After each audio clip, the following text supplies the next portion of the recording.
अस्सलाम वालेकुम दोस्तों, उम्मीद है कि आप सब खैरियत से होंगे। जहाँ भी होंगे खुश होंगे। तो दोस्तों आज हम फ्रेश सरसों का साग पका रहे हैं। ये आप देख लें, हम फसल से सरसों का साग तोड़ रहे हैं। तो दोस्तों आज हम इस मिट्टी के बर्तन में हम सरसों का साग पकाएंगे, जो बहुत मज़ेदार, लजीज और सेहत बख्श होता है। तो दोस्तों चलते हैं वीडियो की तरफ। सबसे पहले हमें क्या करेंगे कि हम इसमें पानी चढ़ाएंगे और आग लगा के और पानी चढ़ाएंगे। ये दोस्तों अभी हमने पानी चढ़ा दिया है, ये आप देख लें। जैसे ही पानी उबलेगा हम इसमें सरसों का साग पकाना शुरू। दोस्तों ये देख लें, अब हमारा पानी उबल रहा है, तो हम अब इसमें ये सरसों का साग तोड़ के इसमें शामिल करेंगे। ये इस तरीके से हम तोड़ के इसमें डालेंगे। बहुत गल जाएगा। जब ये सुर्खी माइल हो जाएगा तो हम इसको उतार देंगे। ये आप देख लें, इसका जो इजाफ़ी पानी होता है वो हम निकाल के साइड पे रखा है, ताकि दोबारा इसमें वो हम शामिल करेंगे। इसको पकने देते हैं। तो दोस्तों ये 2-3 घंटे तक पकता रहेगा। हल्की अभी तेज़ आंच है, फिर हल्की आंच पे हम इसको चढ़ा देंगे। ये इस तरीके से उबलता रहेगा और पकता रहेगा। ये तकरीबन 2-2.5-3 घंटे तक ये पकता रहेगा। हल्की आंच पे अभी इसको पकाना है। ये आप देख लें।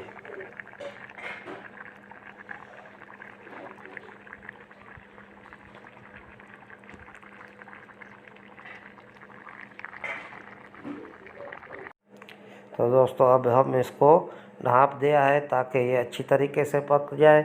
ये आप देख लें, हमने आंच भी हल्की कर दी है ताकि ये अच्छी तरीके से।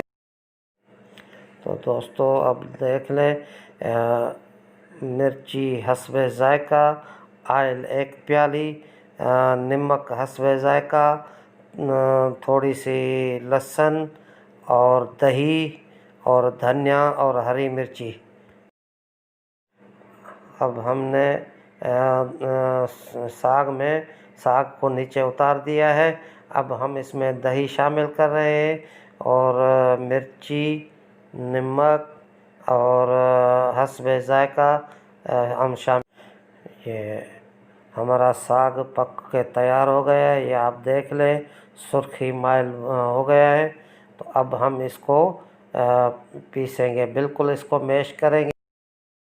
दोस्तों ये आप देख लें, अब हम इसको इसके मिट्टी के बर्तन में ही पीस रहे हैं। ये आप देख लें, बिल्कुल गल गया है और मैश हो गया है। अब हम इसको थोड़ा सा इसमें घुमाएंगे ताकि ये अच्छी तरीके से मिक्स हो जाए। तो दोस्तों अब हम इसमें ये धनिया और मिर्ची काट के शामिल करेंगे।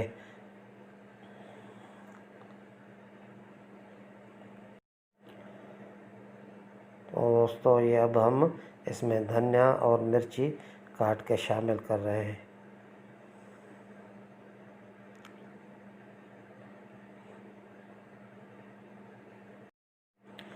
अब दोस्तों अब इसमें हम टमाटर, ये 2 अदद टमाटर हम इसमें शामिल करेंगे। ये आप देख लें, काट के हम इसमें शामिल करेंगे। तो दोस्तों ये अब हम इसमें लहसुन ऐसे शामिल कर रहे हैं और उसके बाद हम इसमें आयल भी इसे शामिल कर देंगे ताकि ये अच्छी तरीके से पक जाए। फिर इसको पीसना है, इस लकड़ी के डंडी से इसको पीसना है, बिल्कुल इसको ताकि ये टमाटर भी गल जाए और लहसुन भी गल जाए। बहुत मज़ेदार टेस्टी बनता है। ये आप देख लें दोस्तों।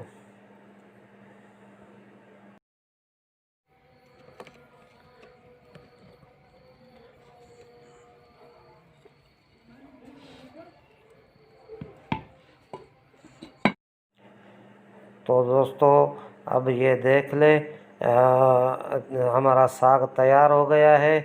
आप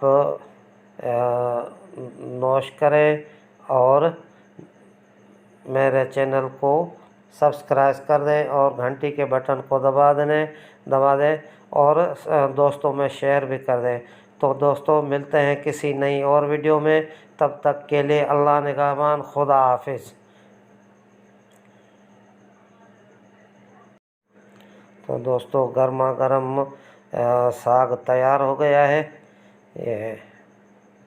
तो दोस्तों मिलते हैं किसी नई और वीडियो में, तब तक के लिए अल्लाह निगहबान, खुदा हाफिज़।